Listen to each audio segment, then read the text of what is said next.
no one in my family had a college education, worked in corporate America. Like none of that was part of our story, but they knew what they wanted. And every generation since then has built on kind of the hard work and the values and all the things that I've been through and everything. That's always what carries me through, even in the tough times of like all the people that came before me and how hard they worked to make sure that where I am now is nothing they could have imagined, but also everything that they were trying to achieve. You're listening to The People of Work, the podcast that dives into the real stories behind what people do for a living and how work shapes who we are. Hi, everybody. Thanks for joining us back again at The People of Work. I'm so excited to introduce you to my next guest, LaToya Davis.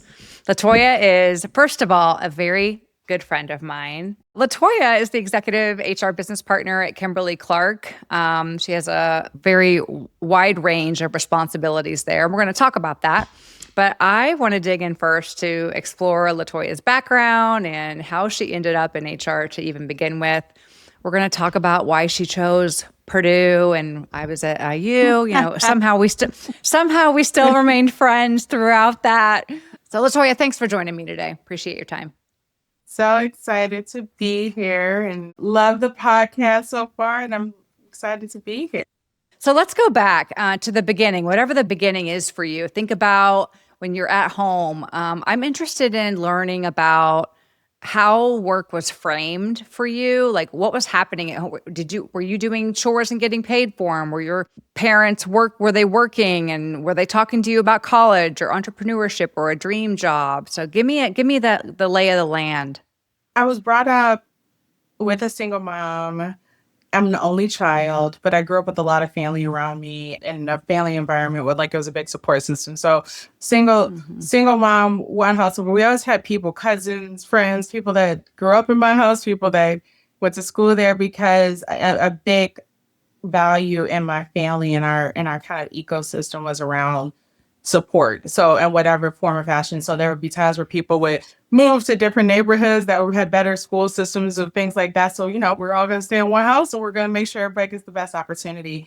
And that probably takes back to before my story is built on the foundation of a lot of people that came before me that didn't have the opportunities that I now have. Like, very well-known saying, but really one that resonates with me. And I think is that like the baseline of my whole story is on my ancestors' wildest dreams. Like just 2 generations ago, like no one in my family had a college education, worked in corporate America. Like none of that was part of our story, but they knew what they wanted. And every generation since then has built on kind of the hard work and the values around that. And so if all the things that I've been through and everything, that's always what carries me through, even in the tough times of like all the people that came before me and how hard they worked to make sure that where I am now is nothing they could have imagined, but also everything that they were trying to achieve. I love that for you and for your family. I know your mom is so proud. I personally know how tough it can be to be a single mom. So tell me about like your mom is working, definitely instilling in you the importance of education. So talk to me about that. What was she talking to you about work and what kind of example did you have in her or that broader support system about the idea of work? So I grew up in an area called East Chicago. It's outside Chicago in Indiana. It's a border city, very industrial. So like this is a huge place where steel mills took over this area in the Industrial Revolution. My mom and dad both worked in the steel mill industry my entire life. My mom worked 36 years. I think my dad was like 37 years. And so in where I grew up, if you worked in the mill, that was like a good job. And at the time in the 80s, when my mom was starting out this, graduates from high school in 1975. The concept of going to college is not that. If you can get in the mill, like this is the aspiration of this area. My dad is older, so he was already in the mill. My mom, as a woman, right, like they would hire women into the mill, but in administrative roles or like janitor, like things that women did at that time. But then as we think back, we were barely, a thought. But the 80s is also when women really start pushing their way in the workforce and saying in different ways. And my mom was one of those people that said, yeah, these like admin jobs are nice, but like, let's just say hypothetically, this is where she told us, so they're paying like $5 an hour. Those meal labor roles are paying like $15 an hour for non-educated people in the early 80s, well, late 70s. That is huge. Like, and she's like, I could do that job, which a lot of people pushed back. And there was a movement. And they then had, based on like EEO laws, like me and you know very well, said you can't not hire these women. You have to train them like you train other people. They don't have any less skills than men, but that was the perception. They created those jobs for men. So my mom, again, trailblazer, and a lot of that kind of plays into my story because she's one of the few women that break into this kind of labor union environment in a time where that was not very normal. So now my dad being in there was very normal. But I grew up in this family and in the inner city, to be honest. Like if you have one of those good jobs, but East Chicago, Gary, that Northwest Indiana area was very like underprivileged. There wasn't a lot of industry. There wasn't a lot of people that came from educated parents. And so those were the standouts. And so, we were considered like the rich family. And I'm like, not like families that had people that worked in the mill, right? Yeah. So again, I feel like in a lot of senses, I came from a place of privilege, but my parents came from a very different background. And this was kind of like their big break to like break generations of like people that come from like poverty. So this is, a big thing. And one of the things that was very clear to me is my mother's like, it wasn't that no one was getting educated. It was just very rare. Like it wasn't an expectation when she was growing up. Nobody talked to her about it. But as she kind of worked her way through over years, again, she ended up being there for 36 years. By the time that I'm like school age, she's moving into more supervisory roles. The people that were in those management roles and things like that she aspired to were all like engineers, people that went to Purdue. Now the story starts to come together. And she was really interested in like their stories and like, how did they get there? Because again, this is not something she was ever taught. Like, she's got people that are like, she's like in her mind, they're like babies, but they're coming in and they're making all this money. And like, how did you know to do these things? And she had curiosity and she learned a lot of stuff and she poured that in. People would talk to her about financial advisors. She's like, okay, I'm going to go out and get a financial advisor and see what that does. And so again, I'm a kid during this time, but she shared a lot of this with me. But I saw a woman who came from a family who knew nothing about this. In our community, these are things that were never talked about. But she took all of the resources around her and figured out how to make that part of her reality and build that for the next generation.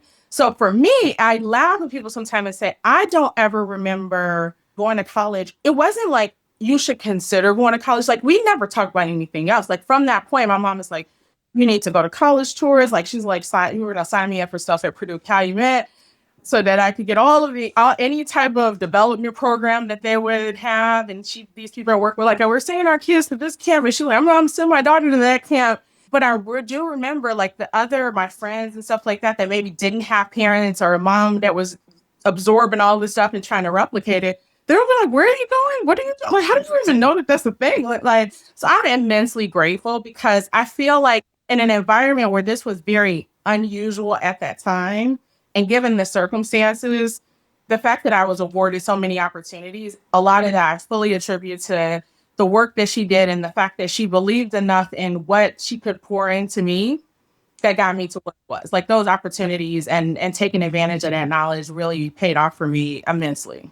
Thank you, Mama, because she really set the tone and paved the way for you. But also, while she did all of that, you intrinsically inside of you have, a desire to grow your skills and be a professional, HR executive. And I think that some people that have those opportunities laid in front of them don't pick them up and roll with them like you did. So it's a combination, right? Your mom laid the path and gave you all the tools, but you have to be the one to grab onto them and go. It was great. I mean, there's part of me that says 100%, like I think about that. Like sometimes I look back and was like, why me? And I, think about people that I was, hanging out with, my little girl crew that I had growing up. Why didn't we all end up at the same exact spot? Not that anyone is better, but we all took different paths. I do believe that like it was because there was something that was inside of me that said, this is where I want to go. Now, to one of your questions,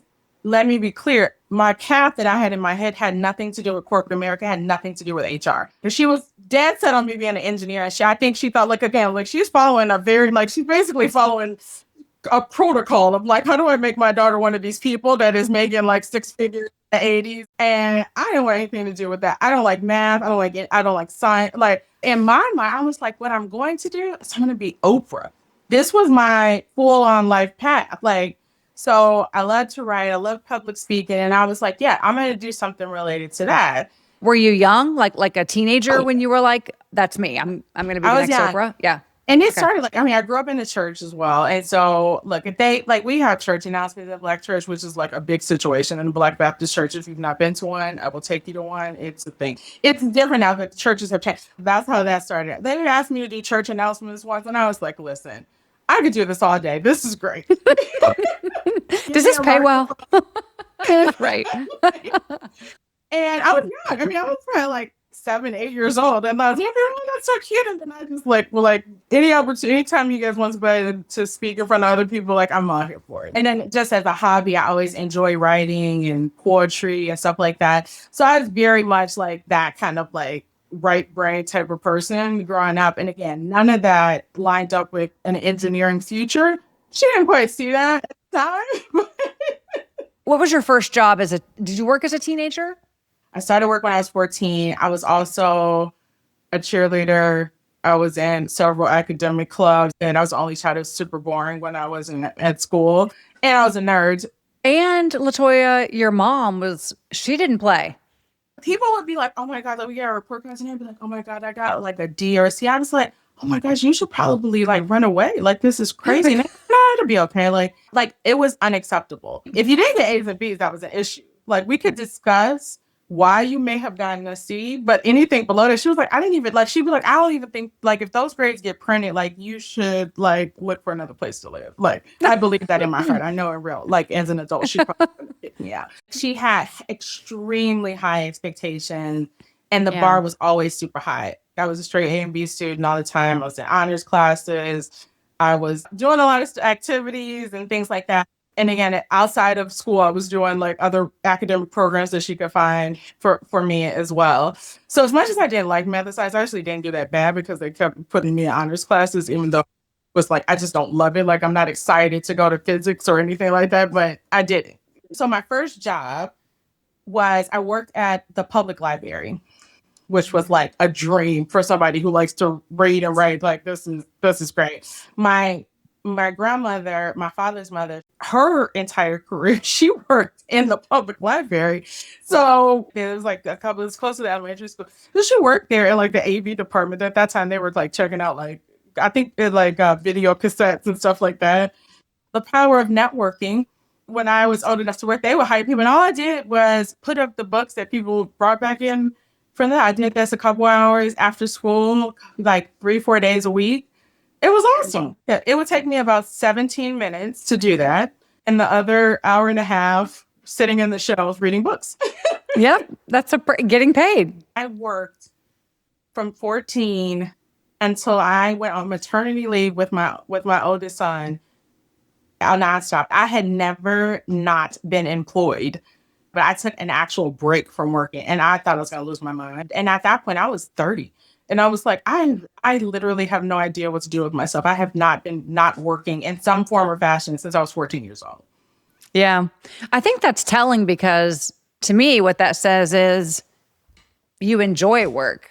I think sometimes work is looked at like, oh, it's this horrible thing. I got to go to work. I'm sure it is that way for a lot of people that don't enjoy what they're doing. But yeah, I love to work too. I love it. I feel a little bit of my self-worth, which I hear often that men get a lot of their self-worth through work. But I think, high performing women actually do as well. And again, I think different looking back, my mom, I think as she got further in her career, like she liked what she was doing because she got into like management roles and did all these things. Like she was a hard worker. Her work ethic was strong, but I don't know if she loved it. And I think a lot of women, they were in jobs that they had to do or jobs that they were allowed to do.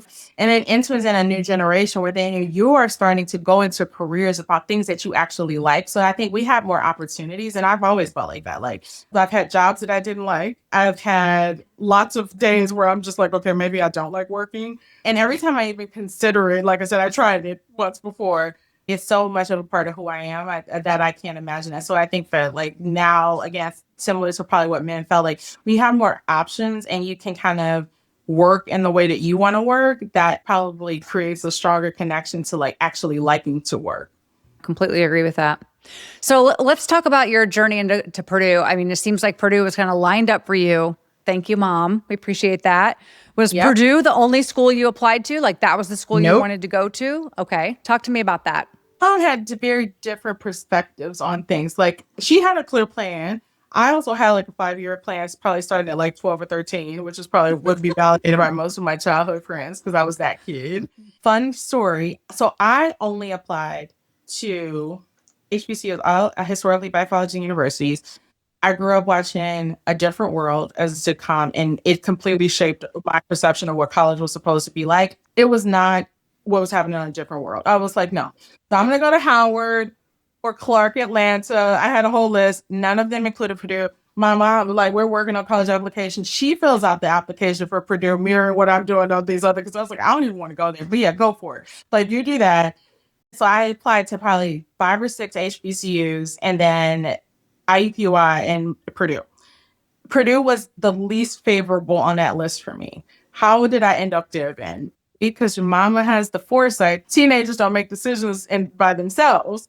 So I got accepted into every school I applied to. That was not the problem. The reality that was then and exists now, and probably there's even more challenges if we think about today's times, is that I was an out-of-state student. I still was coming from an environment of single mom, right? Like, it's not like I had generational wealth. The way that HBCUs are subsidized, like, in most cases, even for the smaller ones, it was going to cost us more for me to go to one of those schools than it would for Purdue. At Purdue, I'm an in-state, high academic record student, and I was a minority. There was grants, but you had to stay in state. You had to do so all when the money kind of lined up, it was like, it just doesn't make sense. I was devastated because I was like, I had a plan. Like, this doesn't make any sense. I don't even want to go in here. She's like, go for a year. If you really don't like it, I'm going to start making a savings plan to help bridge the gap so that you can go to the HBCU, like the one that I really wanted to go to Howard at that time. That was the agreement. And I was like, okay, cool. I can get through the first year, like, makes sense. And then I'll be good. But before I came home from Labor Day, I was like, I'm probably never going to leave. Like, I didn't even really want to come back for that. Like, I was already out of town. My friends there, like, it was a great community. I was having a great experience. It was definitely much better than what I expected. And I had some really shocking cultural moments at Purdue, but net, like, I fell in love with the school. And so obviously I stayed there, and then I went back again. So look at it. Purdue was like my jam now, like, of course, but like at the time I wasn't quite quick in the screen, but it was definitely not what I thought I would be doing, where I would be going. The early 2000s, we worked together at Rolls-Royce. How many years had you been out of school at that point in time? 1. It was my first real corporate job. I, again, worked my whole career. In college, I worked in a leasing office. They were doing like college student housing where you would like be like 4 people in an apartment, but you don't have like you live in an apartment. It's kind of like a dorm. You share the kitchen and living room. They were building these left and right at Purdue when I got there, and they were hiring college students to work in a leasing office. And it was awesome. Like, it was a great college job. And when I graduated, the economy was not awesome. Like, it was also not what I expected. I thought I'd go to college and I could just get whatever job that I want, no matter what. Again, I was a communications major because, again, I'm still like, my goal to be over it. It was just not happening. But then I had started taking some classes in like organizational development and things like that. I had like multiple minors because I was just like intellectually curious. People were taking winemaking as elective. I'm taking like human resource management. I like, says a lot about me, I know. But I made the most of those 4 years I was there. I didn't have a business degree. I didn't have an HR degree, but I was like, I'm probably not going to get here. And then while I kind of I continued to work for this leasing company. They had properties in Indianapolis. I ended up moving there. That's how I ended up in Indianapolis. And so I'm still looking for like a job. Like, I like, these are jobs that did not require a college degree. It was basically like a bridge from my college because I haven't found a real job. And then I applied to a job at a staffing agency. Like, I'll try that. Like, it looked like I met the basic requirements. They called me. I got the job. I did not love it. It was like basically a sales job. Sure, that's exactly what it is. To start. Yeah. Like, I was like, okay, well, that was my first like real like kind of job, but it was a very small like boutique local staffing company. And then I was doing part of that. If you ever work in a staffing company, you have to make these like sales calls. So like HR people or whoever answers the phone for you really, and basically ask them, can you help them with your staffing needs? Right. Like that's the whole point. And I made a call, like to me, grace of God. The call was the person that was leading HR. This name will resonate with you. She went to Purdue. She knew one of my good friends, and her name is Monica. And she, you remember Monica? I do.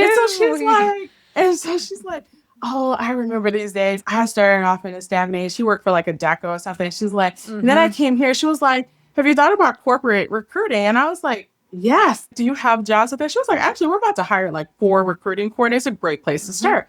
Me, Amy, this is where we're interviewing for these jobs. And that's why. Yes. So Monica really she's like, send me your resume. Forget this, staffing conversation. Send me your resume. I'm going to put you in. And then that's how I ended up at Rolls-Royce.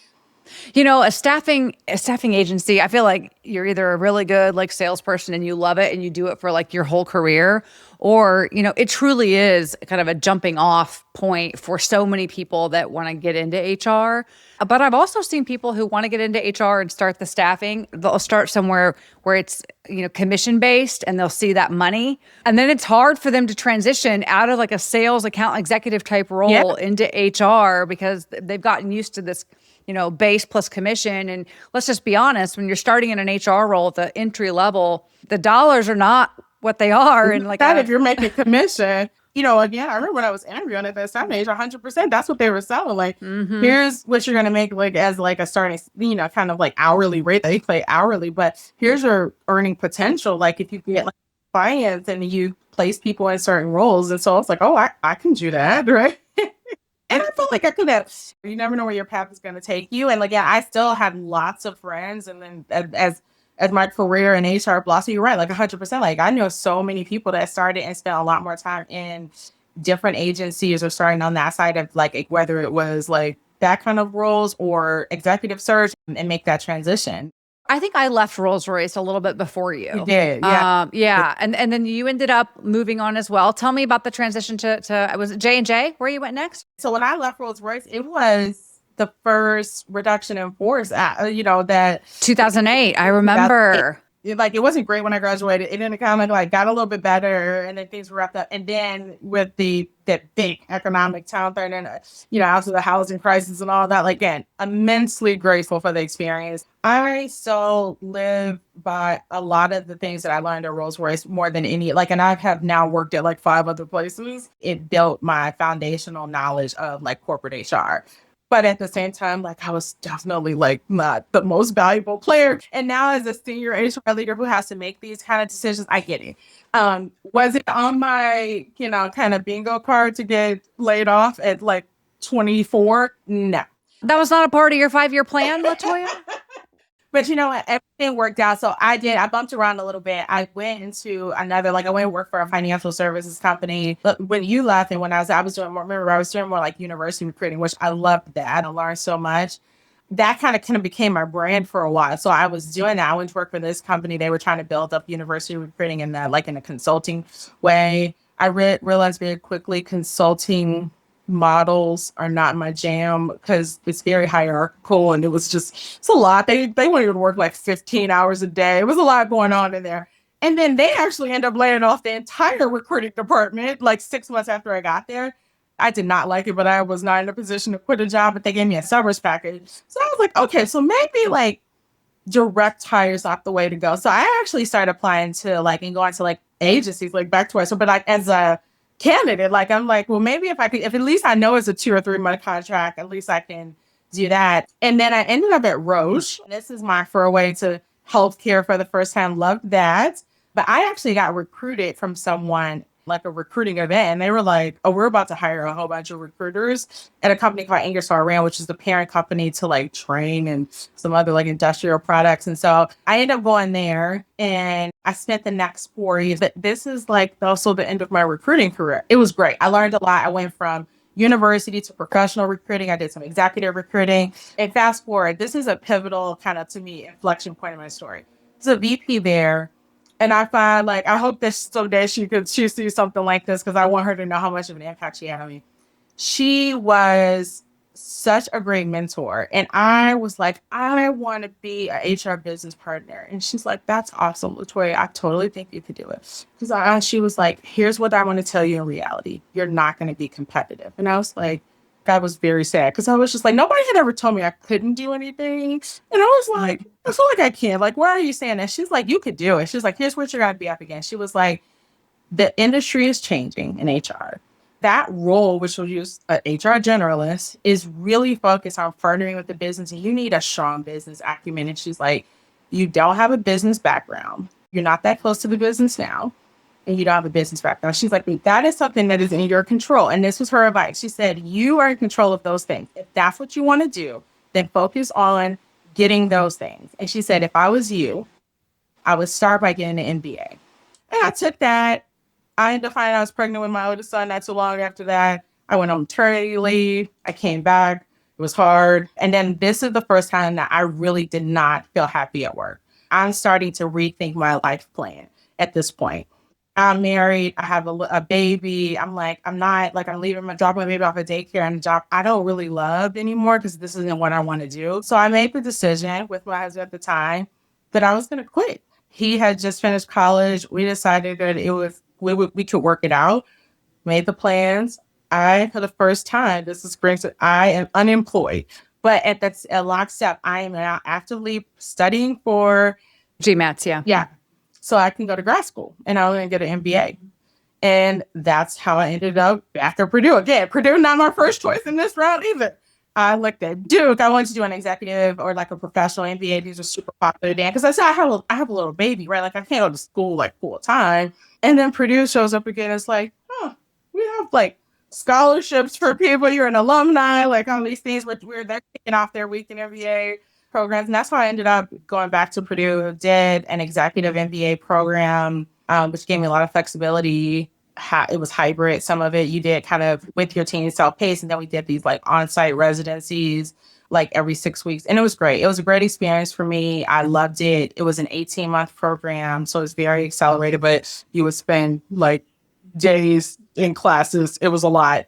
But it was a game changer for me. It changed the way I thought. It changed how I interact with people. I was the only person in my cohort that was even remotely interested in HR. I was the HR person on every project team for that reason, though. It's like all these other people, finance people, like people that work in finance, people that were like operations leaders, procurement, like all these things that I'm not interacting with them in my roles. I knew what these were from being a recruiter, but I had never really understood how it all worked together. P&L statements and all these things that never came into my kind of purview. And it was probably one of the hardest things I did, but it taught me so much. And during my first year of in school, I started applying for internships, and the doors that started flying open were insane for HR opportunities. Johnson & Johnson was one of them. And did an internship there. I fell in love within the first like 15 minutes that I walked through those doors, and I spent the next years there. Now, when you started there, were you doing an apprenticeship kind of internship, like rotational program at J&J? Is that how you started there? Still had an HRLDP program, which is an HR rotational program.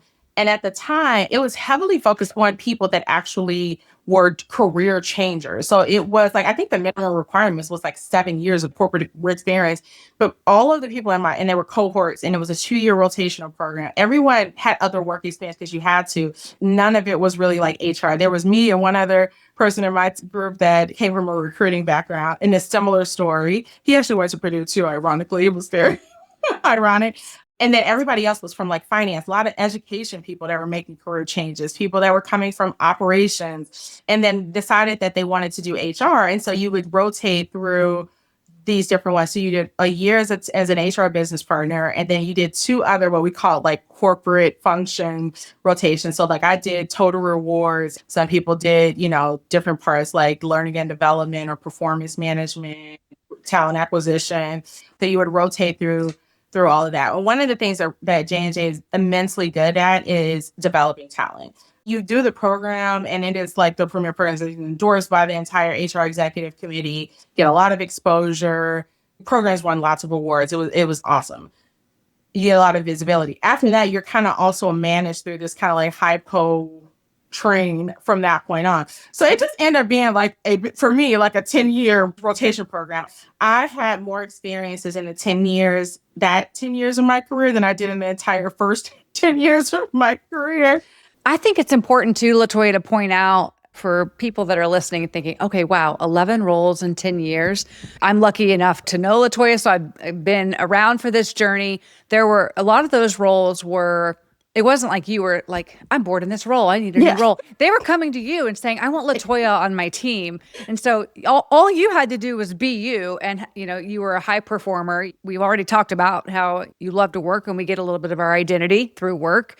And so when that happens and you are a high performing employee, you do get shoulder tapped. And so a lot of that was them saying, LaToya, I've got a project, or LaToya, I've got an opening, or, and you've had this too, let's create a role. All of the above. Yeah. You know me. And so it's like, I say this from a place of like humbleness for sure. Like I got tapped a lot for roles. There were times where I was like, I want to do this job for like another year. Like, I coach people. When I mentored, I had a lot of mentors along the way as I continued to move up in J&J. Like I always tell people, the ones that I did, I remember that I would resist the most were the ones that were developed me the most too. And like, I could have learned this earlier in my life from my mom and that journey, but like, it's like, oh, you have all these plans, but like, there are other people that are outside of your frame that maybe see like, hey, you need to be doing this because it's going to bring you an experience that maybe you don't really realize is going to really impact you.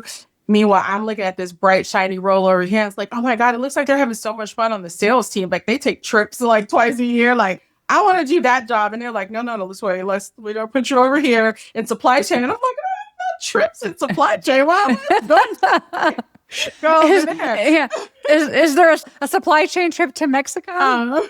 But then I realized you gotta go to supply chain and learn, or where, in these pivots. And I realized like understanding how like the J&J and a lot of companies, right? Like 60% of what makes this company run is the supply chain organization. And so it was amazing, like to have that experience and to understand, like, how do we make our products? Like, what are the things that you run into when you have unions? What are the complexities of that? Like, what happens when especially in a highly regulated world like J&J lived in pharmaceuticals, medical devices, and, consumer healthcare, where you're heavily regulated, if the FDA shows up and does an audit and things don't go well, what does that mean for the rest of the company? So I learned so much in every role, but that's just one example of where I remember being like, please don't make me do that job. Like, I don't like anything. All the plants that I was responsible for were in like weird places that I never had been, like plants are not usually like in the middle of a big city, right? So it would be like middle of nowhere, Pennsylvania, like middle of nowhere, like Oklahoma. Like, I don't want to go to any of these places. Again, right. Not the sales trip that the top performers in sales get to Mexico, but that's right. I learned a lot. So that became a big part of like my kind of story and how I coach people to say like, trust the process. A lot of times when the people around you that are coaching you and you trusted them to be part of your kind of like what I call like your board of directors, you need to trust that kind of guidance. So follow your own gut, but also sometimes you just can't see what's in front of you because you've never been there. Like, and be open to exploring something that maybe you didn't think was exactly what you wanted to do. I love that. And that's the crux of this whole show, is explaining and telling the stories, because I think sometimes, we do think if you study this in college, this is your path. If you learn this trade at a young age, then that's what you're going to do for the rest of your life. And so many successful careers are built on the pivots, and the failures that you have before you have success. So I think that's such an important part of the journey of work, which is, again, why we're even here talking today. So, exactly. Yeah. I have a couple like fun questions that I just want to dig into with you before we wrap, but let's talk about where you're at now. You made a transition in the last year after 10, 11 years with J&J, a very successful career there. I don't know how you do this. You've done it multiple times. She left Indianapolis, moves to New Jersey, doesn't know anybody there, starts a career. Her and the family moved there. Now, in the last year, you've moved from New Jersey across the country to Dallas, Texas. And have a really wonderful new career with Kimberly-Clark, where you're leading an executive HR role there, which is really exciting. So how has it been for the first year, and a little different than J&J? It's different. I was counting with KJ. It was like, how many cities have we lived in? Let's count. So I've lived in 10. He's lived in 8, and he's 13. It's definitely been a journey. And then again, remember, I didn't move out of the state of Indiana until I was 30. So this has been like that. Like I spent my 30s basically moving from state to state, like to the extent where people will be like, I don't know where you actually live, but I like, just tell me when you're like going to be in my area, right? Like That's exactly right.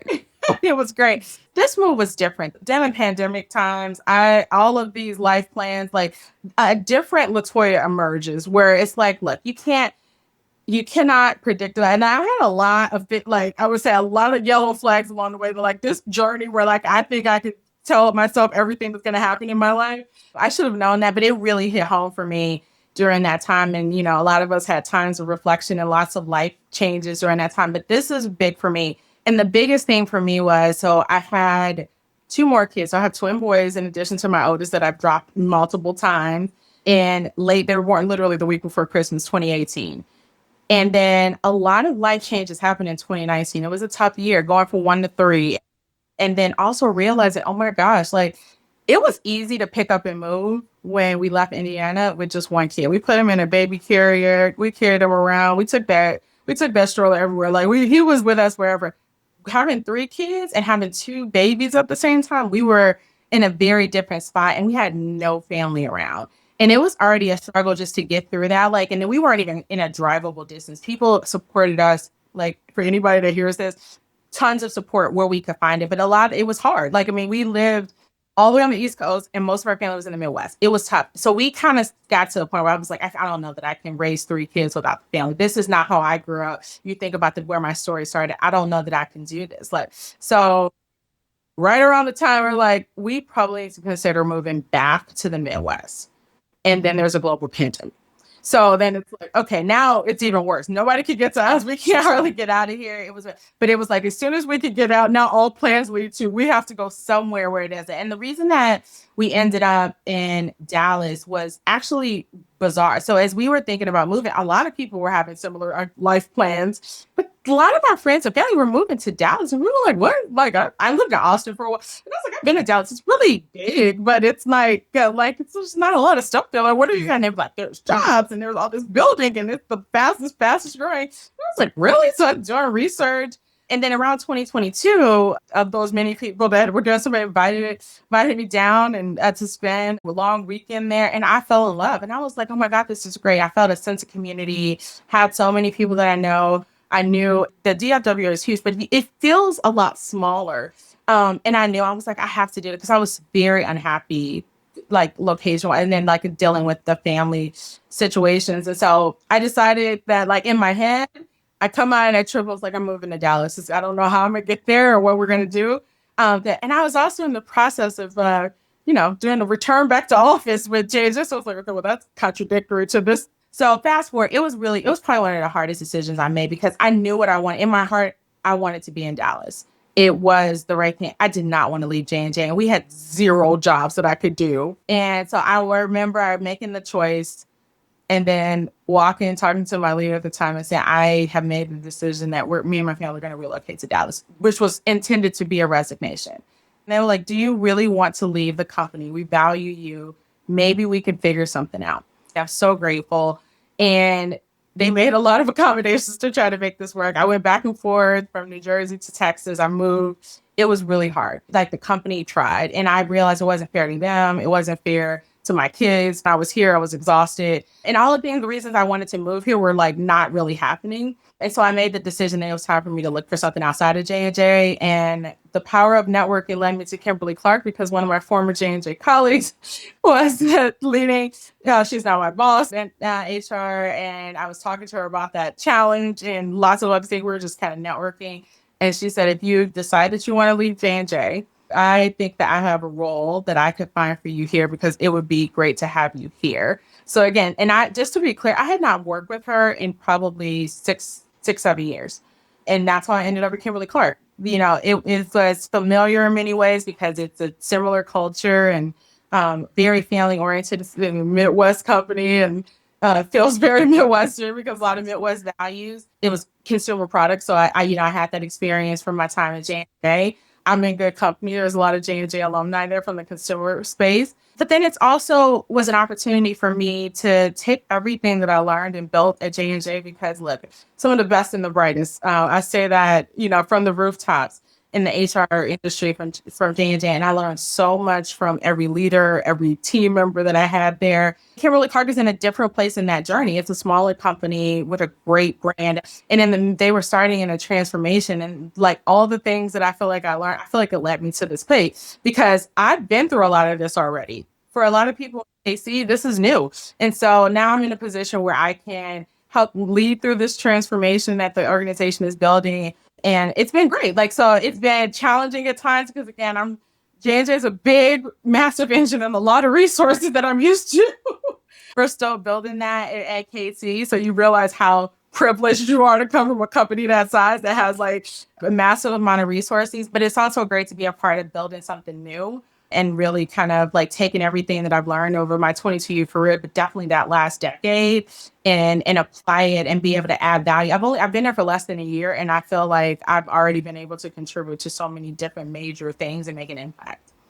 They're so lucky to have you. They really are. I mean, not just because of the technical skill, but again, this just really speaks to the importance of, mentorship. And you mentioned this earlier. And in fact, my very first guest, Raphael, mentioned it as well. It's having that personal board of directors and it's just how important that concept, I think, is so critical. If, people take anything away from today's conversation, I hope this is one of the nuggets they take away is just the importance of that, because it's because of that personal board of directors that you had so many people shoulder tapping you and saying, come work on my project or come work on my team. Or that same, I think, situation that says when you go in to give your resignation, they say, no, don't leave. We'll figure something out.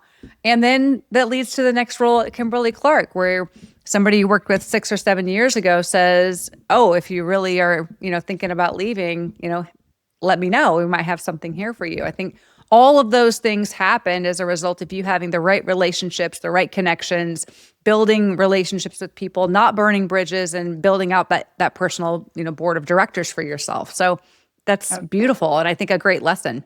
Yeah. And you've been a part of that board along this journey too. So getting advice, connecting the dots, using our networks to build on things. And I think it's so important. Like I cannot stress that enough. Like I tell people, like people be like, oh, how do I get my resume to the top of the pile? And I was like, work your network.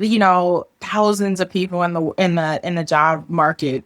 It doesn't mean you're not the right fit for the role, but that's not how most people get jobs. Like that's just the reality of it. So, always keeping those relationships and the importance of relationships is so important. Not even just for opportunities for jobs, like it obviously helps in those spaces, but even just to get things done. Like I used to tell people on my teams, like a lot of times, I was like, I rarely actually know the answer, but I know who might know the answer. Like that's how I am successful. Like, oh, Amy's really good at this. If I need to talk about technology, I got to do this, and even in like, and then sometimes when I'm like, hey, I know that typically this takes like 5 days to get this done, but let me tell you what's happening. Can you get this done for me and then you pay it forward because there's time when I have to do that for people. And that's how you manage through these like life. And I think when people figure that out, like that's like, it's like people are like, what's the secret sauce? And I'm like, it's not really a secret. Like, it's just, this is how it works. Like you have to leverage your network, build strong relationships and pay it forward. Like it's an important cycle to be a part of. Yep. Completely agree with that. That's great. Let's wrap it up with a couple of quick questions. So I'm going to ask a quick serious question and then quick rapid fire question. So this question I think is wonderful because it actually goes back to what you talked about in the very beginning. What do you hope work feels like for the next generation, especially for Black women, working moms, and those that are finding their voice? The things that we have fought for and the people generations, again, like where I started, like fought for, it is so like unbelievable for them to even fathom that we have to have some of these conversations and this movement because it is so different from their reality. That is really my hope. Like I want to see future generations not be in a world where like there are not glass ceilings that can prohibit you just because of your gender, your race, and you're not having that conversation and say like, I have to work twice as hard to get the same pay or opportunities and things like that, because it's so far from their reality. And we're not there yet. Like there's a lot of us continue to fight the good fight and There's a lot of forces working against us, but I still have a lot of hope that we will continue to build on all the work and the foundation that has been set to really get to a place of equity. Because I don't really think like equality to me is not a real thing, but I really believe in equity. And I think it's very feasible. And I think for anyone that's out there that's discouraged that it's not achievable because of some of the current dynamics, I say keep fighting the good fight. It is possible. Things have happened that, again, our ancestors would have never imagined we would get here, as the people that came before us, they didn't give up when things got hard. Yeah, that's great advice, LaToya, especially in the climate we're in right now. So thank you for that wisdom. Okay, fill in the blank. Right now, I define freedom as being able to be my authentic self without having to be apologetic about it. I remember people say, people like, well, Jay-Z started this with saying like 40 was the new 30. Like, no, seriously, like I get it now. Like it is a phase in your life where I have never felt more secure in who I am and how I feel about certain things. I am not looking for a bandwagon of approval. I am always going to be kind and respectful to people, but I respectfully am okay if you disagree with my perspective, and I'm good with that because this is what's true to me and being my authentic self. And again, maybe for some people it comes sooner, but it definitely is something that I fully embraced in my 40s, and I love it here. That's all I can say. So that is freedom for me. I completely agree with that. Well, I don't know what it is either about our 40s, but 40s is the new 30. I don't even care if it is or isn't. I love it as well. So I'm with you on that. All right. Last question. What's your off switch? What's the ritual, your favorite food, a book you read, a guilty pleasure, a playlist, etc.?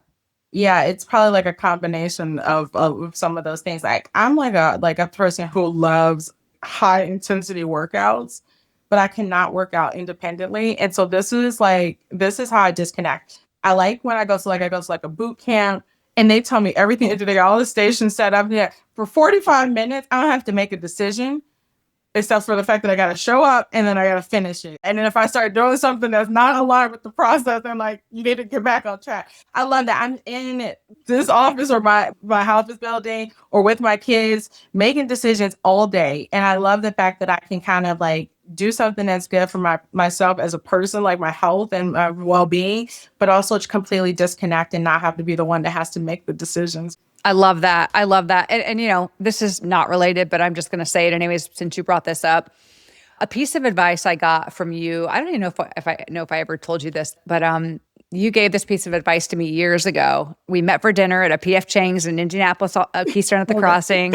You had lost like 50 some pounds. I come in there, my girl's looking hot as hell. And I'm like, oh my gosh, tell me your secret and all the things. And you said to me, like you said today, not a secret. Then you said, Amy, the most important thing that I've learned in this journey to losing 50 pounds is to just forgive myself if I, don't do what I think I need to do that day. Because so many times we'll say, oh man, I messed that up. I shouldn't have done that. And then that negative self-talk takes over and you just give it up. And you're like, well, I don't want to cuss too much on this podcast, but you kind of say, fuck it. I ate 2 cupcakes. Just forget about it. I'm out of here. Yeah. And you said to me, just get up the next day, give yourself some grace and keep it moving. And I never forgot that because I think you can apply that to so many things in life, right? I mean, it was applicable to me in that moment, in that journey, but I think that's great advice for, really anything we're trying to really accomplish, right? So thank you for that. People are always like different podcasts for a different day, but people are always like, oh, how do you do it? You've got 3 boys. Like, I don't know how you do it. And I was like, first of all, like what I always tell people is like, again, I'm very authentic about my journey and my story, the good and the bad. It's like, I do not have it all figured out. But what I will say, and I think that has helped me and it's kind of aligned to what you said, it's like, you got to give yourself grace. Like there are days that like, I am like, listen, kids, I am really not feeling it. Is cereal an option for dinner? Absolutely. Let's do that. And this is for moms, dads. Like, it's okay to not be like every day you're not going to be on 100%. Like, back to what you said, I really believe that. Like, maybe today we're eating cereal and I'm going to try to throw some vegetables in tomorrow, but make it a better day. Balance. Like, I'm not going to get there every day. And that's okay. And I'm also trying to teach that to my kids to say it is okay to not always be 100%. Like, I grew up being an overachiever. And I still am, let me be clear. I have a good friend. If he hears this, he will say he actually has a great podcast too. And he was like, 80 is gravy. And I was like, listen, if I could get a t-shirt and a hat with that on it, that's right. Like 80% is good enough. I'm not trying to get to 100 most days. Like that is sometimes good enough is good enough. And especially if you need to give yourself that grace. We'll wear the shirt that says 80 and gravy with a coffee cup that says world's okayest mom. I think that's Yes. our next fashion statement. So LaToya, thank you so much. You've been such a joy, such a good friend over all these years. And I love your story and experience. You might not be Oprah, but you are an amazing HR leader, friend, mom, all the things. I just think so highly of you. And I'm so thankful that you joined me on this podcast as we're trying to, I think show the world that it's okay to take a pivot. It's okay to mess up. And there's a lot of options and careers out there that you can do. You don't have to be the next, leader of Amazon to have a successful, happy, fulfilled work life, right? 100%. Well, I thank you for having me. This has been awesome. If you need to do a reverse version of this, I would be happy to do this for you because you have an amazing story journey. And I'm always inspired by all of the things that you put into action and all the great different things that your whole family has. So you have inspiring stories. So put in a plug in to do an Amy focused version of this, this podcast. Got a great story for us to hear too. I think we'll do it. It's a future episode. You'll lead it. That sounds great. Happy to do it. It'd be my pleasure. All right, LaToya. Thank you so much. Take care. Thanks for tuning in to The People of Work. If you enjoyed this episode, be sure to follow along and share it with someone who'd love these stories too. Do you or someone you know have a unique job or an inspiring work journey? I'd love to hear about it. You can find me on Instagram at The People of Work or visit thepeopleofwork.com. And if you're navigating a career transition or just need support in your work life, I'm here for that too. From personal coaching to leadership and HR consulting, I'd love to help. Head to thepeopleofwork.com to learn more and get in touch. Until next time, thanks for being a part of The People of Work.